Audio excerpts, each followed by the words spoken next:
পীড়িতার বাবাকে আপনার ভবানী ভবনের এসি রুমে কেন ব্যক্তিগতভাবে ডাকবেন? আপনি জনগণের কাছে দায়বদ্ধ। এইটা শুধু ওর বাবা মার সন্তান নয়, ওটা এখন বাংলার সন্তান।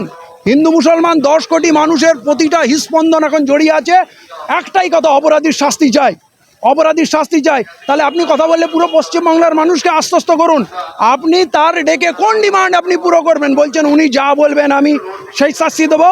উনি যদি বলেন আমি দাঁড়িয়ে দাঁড়িয়ে ওকে পাথর দিয়ে মারবো, উনি যদি বলেন আমি ওকে দাঁড় করিয়ে দিন গুলি করে মারবো, আপনি মেনে নেবেন? আইনের দায়রায় থেকে যে শাস্তি হওয়া উচিত, বিচার যাওয়া উচিত, আদালত যা শাস্তি দেবে আমরা সেই দাবি করছি। আপনি জাজমেন্ট কেন দিচ্ছেন? আপনি কি টাকা পয়সা অফার করতে চান? ব্যক্তিগতভাবে গোপনে কেন ডাকছেন? আর এখনও স্পটে আপনি আসেননি। সকাল সন্ধে পার হয়ে গেছে, 2 দিন পার হয়ে গেছে। যে বিভৎস দৃশ্য যা যা শুনছি, মেয়েটিকে শুধু নির্মমভাবে ধর্ষণই, ওইটুকু মেয়ে, মায়া আসে না।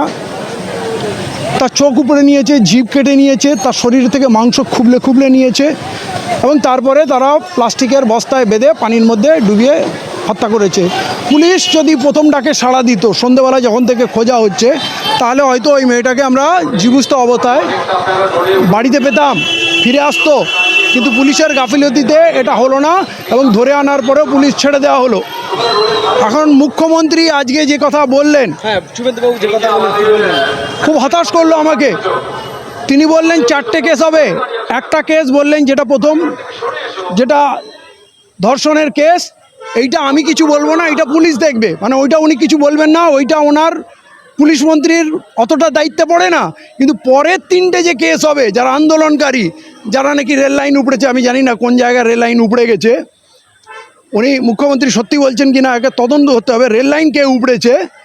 উনি বললেন পুলিশের গাড়িতে আগুন লাগিয়েছে। কে আগুন লাগিয়েছে সেটাও বলতে হবে যে মুখ্যমন্ত্রী সত্যি কথা বলছেন কিনা। আমি শুনিনি কোনো পুলিশের গাড়িতে আগুন জ্বলেছে। এবং উনি বললেন সিআরপিএফ জওয়ান ইনজোর্ড হয়েছে। তো সিআরপিএফ জওয়ান কি ইনজোর্ড হয়েছে নাকি তারা মানুষ খেতাতে গিয়ে ইনজোর্ড হয়েছে? শান্তিপ্রিয় মানুষ যদি পথ অবরোধ করে, ভারতবর্ষের ইতিহাসে গান্ধীজি থেকে আরম্ভ করে মমতা বন্দ্যোপাধ্যায় পর্যন্ত আমরা তো শুনেছি গণতান্ত্রিক আন্দোলন হচ্ছে পথ অবরোধ, রেল অবরোধ, বাংলা বন্ধ, ভারত বন্ধ। কে কবে করেনি? এটা কোন ব্রিটিশের রাজত্ব এসে গেছে যে সাধারণ মানুষ তার প্রতিবাদ গণতান্ত্রিকভাবে করতে পারবে না? আর সেই গণতান্ত্রিকভাবে অবস্থানকে, শান্তিপূর্ণ অবস্থানকে পুলিশ যদি আক্রমণ করে, লাঠি গ্যাস দেয়, টিয়ার গ্যাস ছোড়ে, এইটা কি গণতান্ত্রিক পদ্ধতি? তাদের কথা শুনবে না? সেখানকার এমএলএ, এমপি, জেলা পরিষদের মেম্বার, এসপি, ডিএম তারা আসবে না, কথা শুনবে না, স্টেট এসে তাদেরকে মেরে দেবে? আর এত একটা সেন্সিটিভ ঘটনায় যেখানে অপরাধীকে ধরে আনার পর, অভিযুক্তকে ধরে আনার পর পুলিশ তাকে ছেড়ে দিচ্ছে, মানুষের ক্ষোভ কোন জায়গায় যাবে? তাতে তো তারা কোথাও দোকানপাট লুট করেনি, কোনো হিন্দু মুসলমান দাঙ্গা হয়নি। এখানে হিন্দু মুসলমান কাঁধে কাঁধ দিয়ে ময়দানে নেমেছে আন্দোলনে এবং পুরো বাংলার আমার মায়েরা, বোনেরা, যার ধর্ম আমি কিছু বুঝি না, সবাই নেমেছে। সবাই একটাই কথা, বিচার চাই, শাস্তি চাই, ফাঁসি চাই। তাহলে সেইখানে মুখ্যমন্ত্রী এসে বললেন গণপিটুনিতে যাকে মারা হয়েছে তার ধর্ম দেখে মারা হয়েছে। কি নিকৃষ্ট চিন্তা ভাবনা! আপনি এর মাঝখানে ধর্ম খুঁজে ফেললেন। আমরা একবারও রেপিসদের ধর্ম খুঁজতে যাইনি। আর গণপিটুনি যারা দিল তারা ধর্ম আপনি খুঁজে নিলেন। আর আপনি যে হুঙ্কার দিলেন ওদের কাউকে ছাড়া হবে না, মানে মূল যেটা ঘটনা সেইটা আপনার কাছে মুখ্য না, তার যেটা সাইড এফেক্ট, তার যেটা প্রতিক্রিয়া হয়েছে সেইটার আপনি ট্রিটমেন্ট করবেন, তাদের ঘরে ঢুকিয়ে দেবেন। গণতন্ত্রে মানুষ পথে নামে, ঘরে ঢুকানো কার কাজ? আপনি গণতান্ত্রিক মুখ্যমন্ত্রীর এই আচরণ অত্যন্ত বেদনাদায়ক। উনি গুন্ডারাজ দমন করবেন বলছেন, আইনে এনেছেন, কিন্তু এই মুহূর্তে সবথেকে বড় গুন্ডা মুখ্যমন্ত্রীকে মনে হয়েছে বিধানসভার ভিতরে এবং বিধানসভার বাইরে। কোনো একটি মানবিক চেহারা আমরা তার দেখছি না। এটা বাংলার হিন্দু মুসলমান 10 কোটি মানুষকে হতাশ করছে। আমি চাইবো মুখ্যমন্ত্রী সাবধান হন। আর রিভেঞ্জের এই বার্তা, রিভেঞ্জের এই কথাবার্তা, মানুষ যখন হয় কোনো ঘটনার প্রতিক্রিয়া হয়। পথ অবরোধ কি খুব বড় ঘটনা? কোনো ব্রিজ কি ভেঙে উড়িয়ে দিয়েছে? কোনো রাস্তা কি খনন করে দিয়েছে? আপনি কি আন্দোলন দেখেননি? নন্দীগ্রামের আন্দোলন আপনি করেছিলেন।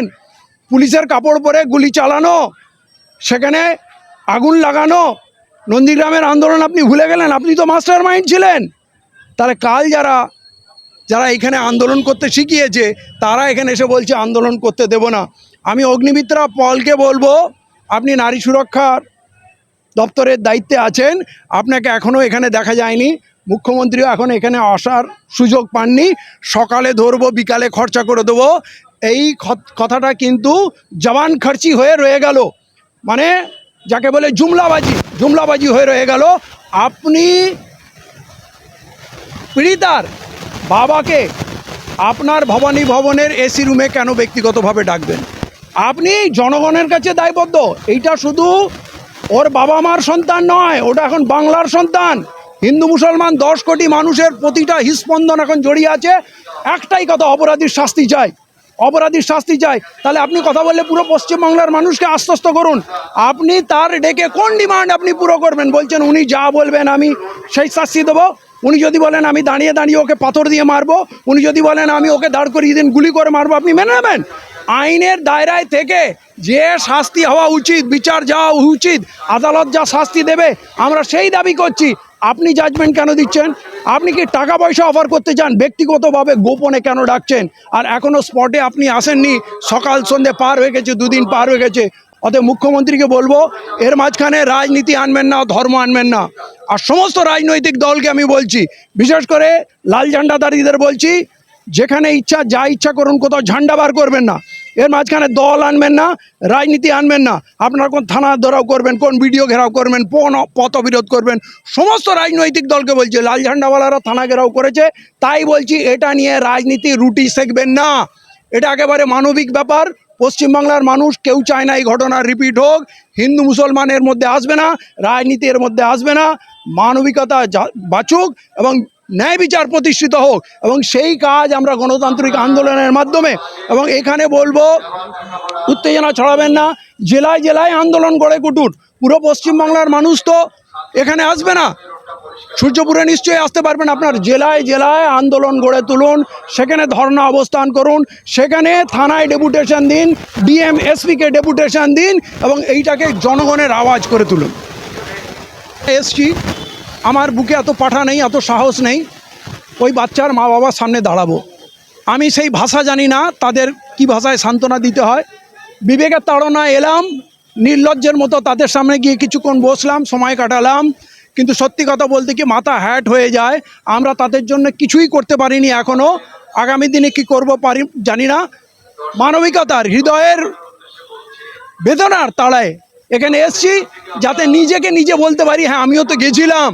পশ্চিমবাংলার প্রতিটা মানুষ চাচ্ছে এখানে আসতে, কিছুই কথা হয়নি, তাদের দিকে শুধু তাকালাম, খালি এইটা বললাম আমরা আছি।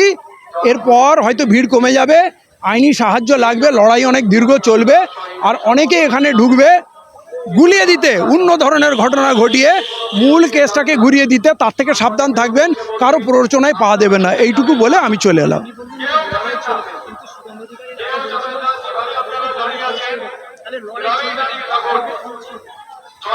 হয়নি তো, উনি যেটা বলেছিলেন 5খানা 6খানা এর আগে রেপ কেস হয়ে গেছে এই সরকারের আমলে, উনি একটা শব্দ উচ্চারণ করেননি।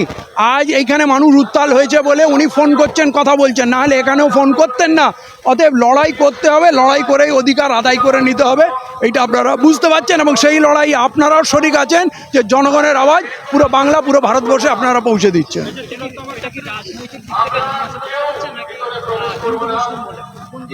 এটার হিন্দু মুসলমান কিছু নেই, ঠিক আছে? আর এর মধ্যে রাজনীতিও নেই। বাংলার মানুষ একটাই চায়, অপরাধীর শাস্তি চাই, এই ঘটনা যেন দ্বিতীয়বার না হয়। ধন্যবাদ।